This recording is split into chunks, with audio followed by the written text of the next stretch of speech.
todos que nos acompanham. Sejam muito bem-vindos a mais um episódio da terceira temporada do IEScast, o podcast oficial do Instituto de Estudos de Saúde Suplementar. Eu sou Larissa Hack, assessora de comunicação do IES, e seguirei junto com vocês no episódio de hoje. Nessa temporada do IEScast, estamos focados em conteúdos conceituais, explicações didáticas e informações sobre a saúde suplementar. Nos baseamos em dados do setor e em pesquisas e estudos produzidos pelo IES. Além disso, convidamos especialistas para trazer informações atualizadas e nos explicar sobre como esse complexo sistema é estruturado e funciona. O nosso objetivo aqui é de instruir a audiência sobre temas diversos ligados a este dinâmico setor. No episódio anterior, falamos como funciona a contratação e o cancelamento dos planos de saúde. Convidamos um especialista no tema, Marlos Kerliani, que é advogado e professor e atua nas áreas de direito em saúde e direito do consumidor. Ele deu dicas e trouxe informações muito relevantes para a nossa audiência.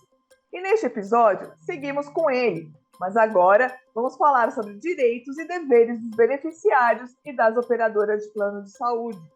Mas antes de começarmos, convido você que tem interesse em conhecer mais sobre a saúde e o sistema suplementar a ouvir os episódios anteriores e acompanhar esta temporada do IEScast.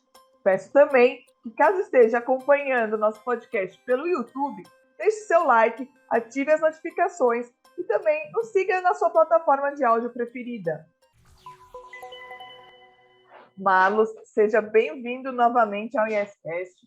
Obrigada por seguir conosco e contribuir com sua experiência sobre esse setor que é tão importante e complexo. Para começar no tema de hoje, direitos e deveres dos beneficiários, você poderia nos falar um pouco sobre como funciona o setor da saúde suplementar e também o sistema de planos de saúde? Mais uma vez, agradeço a oportunidade de estar presente aqui para falar um pouquinho sobre o direito do consumidor envolvendo a saúde suplementar, essa relação jurídica que eu sempre falo que é muito complexa. E essa complexidade você vê justamente nisso, quando você olha o mercado, quando você olha essa dimensão que tem a saúde suplementar. Hoje, particularmente, ela atende 1/4 da população brasileira. Então, somos 48, para chegando a quase 50 milhões de brasileiros que não querem estar sendo dependentes do Sistema Único de Saúde e procuram, então, e querem estar presentes aí nesse setor que é a saúde suplementar. Mas o que é interessante é que eu brinco muitas das vezes que as operadoras hoje elas são quase uma plataforma, né? Se a gente pensar em plataforma, porque ela liga o consumidor aos prestadores de serviço. Ela faz o quê? Ela faz uma administração, né? E de quem que é o recurso? É só do consumidor. Quem banca tudo não é a operadora, né? Quem banca somos nós, todos os consumidores ativos, que estamos pagando essas mensalidades, essas prestações. Então, vai para um fundo. Esse fundo mutualista, esse fundo coletivo, serve para pagar aqueles prestadores que as operadoras contratam. E esses prestadores, eles têm o quê? Nessa cadeia de consumo, ela tem ainda o quê? Os fabricantes desses insumos, dessas hortas, dessas próteses, de todos os materiais que são dentro. Imagina no hospital tanto de material hospitalar que são necessários para fazer o atendimento ao consumidor. Então, toda essa cadeia, né, ela começa com o consumidor pagando e a operadora administrando todo esse fundo aí para que as pessoas tenham um atendimento de qualidade. Muito obrigada, Marlos, por essa explicação. Então, vamos entrar mais no tema de hoje. Você poderia elencar aqui quais são os principais direitos dos beneficiários e os deveres também? Então, direitos, ele tem vários, né? Se você olhar a legislação, ela é muito ampla, os próprios normativos da ANS, mas os principais, como direito dele, eu acho que é realmente que ele tem que ser atendido com qualidade e eficiência na prestação de serviço, daquilo que foi contratado. Então, se a operadora falou, eu estou aqui querendo exercer essa atividade econômica na área de saúde suplementar, então eu vou cobrir o rol. Ela tem que cobrir, mas obedecendo os prazos de garantia, obedecendo, tendo prestadores de qualidade. Então, ela tem que observar esses prestadores, ela tem que fiscalizar esses prestadores para que o consumidor possa ter esse direito dele de ter um bom atendimento na melhor medicina baseada em evidências possível. Então, é isso que se procura. Ele tem também como direito de ser tratado com dignidade. Então, é por isso que essa qualidade é importante, que esse prestador preste um acolhimento para ele, preste uma atenção devida a ele.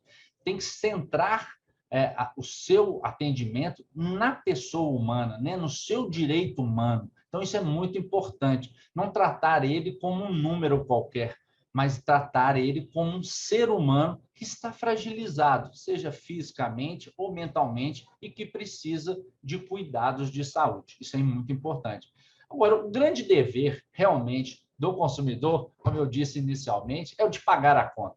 E ele tem que pagar a mensalidade dele em dia. E é isso que a operadora quer. A operadora quer que ele não fique inadimplente, que ele fique mesmo adimplente, que ele possa pagar ao tempo e modo devido que foi acordado. Esse é o principal dever dele. Mas ele tem um dever também de reciprocidade, que eu falo, que é o dever de respeito, né? Ele tem que tratar também os prestadores, né, que a operadora contratou, de forma respeitosa, para que seu atendimento também flua, né, normalmente e com qualidade. Agora, e se o beneficiário emprestar a própria carteirinha do plano para uso de um parente, de um amigo? Caso ele faça isso, o que pode acontecer? Infelizmente, né, são fatos indesejáveis que acontecem e que não deveriam acontecer. Eu mesmo tive um caso que uma pessoa foi a óbito e saiu no atestado de óbito o nome da pessoa que emprestou a carteirinha. Olha a dificuldade disso, olha a situação que isso ocorre no cotidiano. Então, quer dizer, uma pessoa que estava viva e que foi declarada como morta em virtude de ter emprestado a carteirinha dela.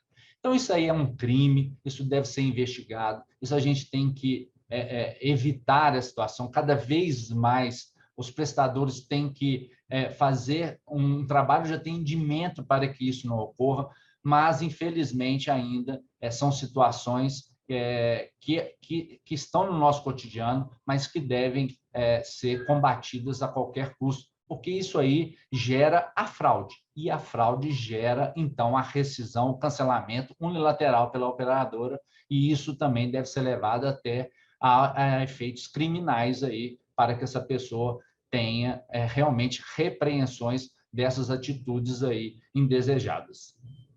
Graves consequências, Com né? certeza. Bom, e agora, se o beneficiário tem direito, por exemplo, à cobertura internacional, caso ele passe por um atendimento fora do país e regresse ao Brasil, o plano de saúde assume a continuidade desse tratamento no território também? Isso é muito exceção. Ter cobertura internacional são raríssimas operadoras, e aí eu volto no segmento de seguros de saúde. Muito para altos executivos de multinacionais que fazem viagens com frequências, tem essa particularidade de ter essa cobertura internacional. De forma corriqueira, para esses consumidores turistas, isso não está previsto em contratação. Né? A grande maior parte não tem essa possibilidade. Mas é interessante, em virtude de que eu tive um cliente que foi fazer esquiar e sofreu um acidente lá na estação de esqui. Teve que fazer uma cirurgia de urgência e emergência. Utilizou lá, então, do seguro-saúde que ele contratou internacionalmente e veio para o Brasil. E aí, a continuidade, igual você me pergunta, ela é viável? Entendo que sim, daquilo que é possível e acordado dentro do contrato. Então, o que ele precisava aqui no Brasil? Ele precisava era fazer fisioterapia. Ué, se o meu contrato cobre fisioterapia, então eu tenho que cobrir, independente se a cirurgia foi lá internacionalmente. Eu tenho que fazer um exame de ressonância magnética para saber se a placa que foi colocada, os parafusos estão adequados. Ué, se o meu contrato cobre exame de ressonância magnética, então tem que ter cobertura. Então, tudo aqui, e mais um detalhe que é importante, esse fundo mutualista, ele acabou economizando com essa cirurgia lá fora, vai que ele teria que pagar aqui. Então, quer dizer, houve um benefício em tese para todos os outros consumidores, que eu chamo de passivos, daqueles que não tiveram que desembolsar, ajudar no desembolso dessa cirurgia, mas toda essa decorrência dessa cirurgia, se prevista no contrato, entendo que há cobertura tranquilamente. Bom, vamos lá. E se o médico ou o hospital é descredenciado pelo plano, por decisão do plano ou do próprio prestador, não importa. Como é que fica o beneficiário nessa relação? São situações um pouco complexas aí. Eu vou tentar ser o mais objetivo possível. Por quê? Quando é uma entidade hospitalar que é descredenciada, ela só pode ser descredenciada com autorização da Agência Nacional de Saúde. A partir do momento que a operadora vinculou aquele hospital e comercializou um plano com aquele hospital, é como a gente fala que ela tem um vínculo permanente, indeterminado.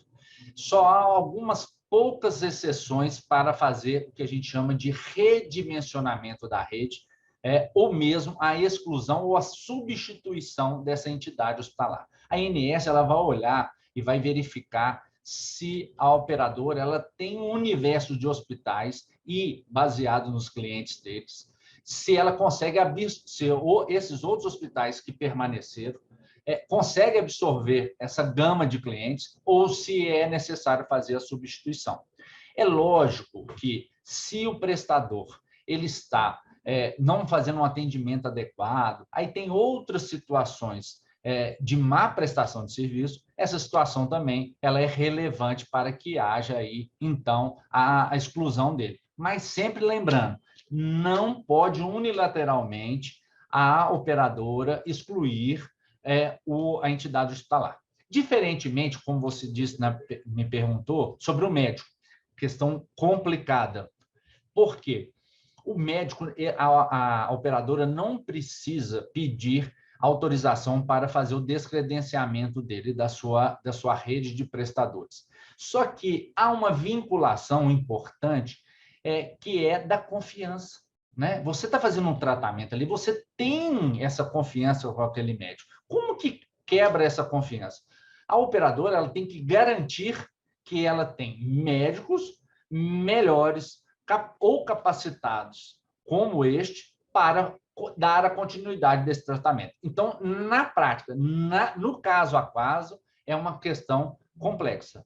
Não é fácil de administrar em virtude da confiança entre o consumidor e o próprio médico. Agora, é importante, cancelamento de contrato, geralmente coletivo, de uma empresa com a operadora, onde ela vai contratar outra operadora, aí não tem jeito. Ao contratar outra operadora, aqueles prestadores que estavam vinculados na operadora anterior, acaba que eles não podem ser mais. Há muitos que querem continuar o tratamento com esses prestadores vinculados à operadora anterior. Mas isso, a legislação, ela dá vantagem aí para que a pessoa jurídica contratante possa fazer o contrato com outro operador.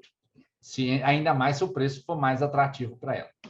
Legal, mas aproveitando que você falou de médico, né, e clínicas, vou mudar um pouquinho o foco, mas, por exemplo, o que acontece se um prestador de serviço, né, disponibiliza 2 recibos de datas diferentes para o serviço prestado em uma única data?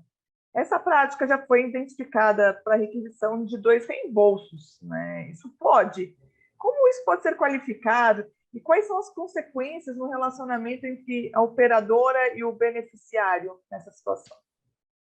É uma prática ilegal, né? É um estelionato, tem consequências penais. Então, assim, se aí numa investigação, que infelizmente tem que, igual você disse, se caracterizou isso.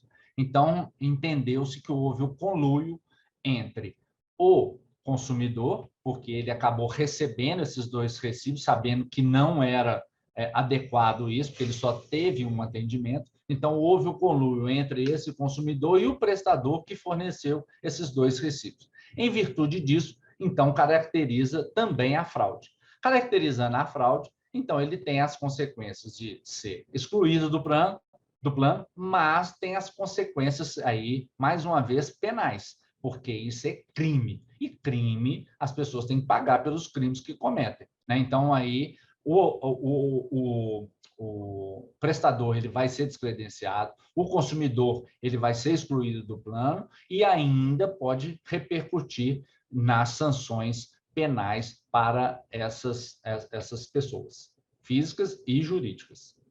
Bom, Marlos, vamos agora mudar um pouquinho de novo. O contrato, né, ele é assinado por duas partes. Então, no caso, as operadoras de planos também têm direitos e deveres. Poderia nos falar um pouquinho sobre quais são eles? Contrário ao senso que a gente falou do consumidor, né, a operadora ela tem mais deveres do que direitos, né? Ela tem que ter essa possibilidade de receber, então o direito dela é de receber, então é um direito receber a mensalidade, mas os deveres dela que são importantes. É o dever mesmo de prestar o serviço, de garantir o atendimento, que esse atendimento vai ser feito dentro do prazo estabelecido. Ela tem que eleger, ela tem que fiscalizar, ela tem que monitorar toda a sua rede. Ela tem que entender por que essas reclamações são feitas contra ela, por que estão sendo feitas e corrigir esses erros, né? Ela tem que prestar informações para que não sejam dúvidas, sejam transparentes para o consumidor, para que ele possa entender a real dinâmica, os efeitos dessa prestação de serviço. Então, esse acolhimento do consumidor, de saber dizer o não para ele quando ele não tem cobertura, isso tudo são formas para minimizar o conflito, porque hoje nós vivemos em conflitos na saúde suplementar. O consumidor quer tudo e a operadora entende que só pode dar até o que o órgão regulador determina. Então, isso aí gera um conflito de entendimentos que tem que ser desmistificado, tem que ser aclarado para todas as partes, no intuito de ter uma justiça contratual adequada. É isso que se espera, porque eu estava vendo o Conselho Nacional de Justiça, em números, divulgou agora, que nós tivemos entre 2020, olha para você ver, até setembro de 2022, mais de 250 mil processos novos na saúde suplementar. É algo incompreensível. Tem uma legislação específica, tem um órgão regulador específico, mas o mercado é conflituoso. Algo há de errado.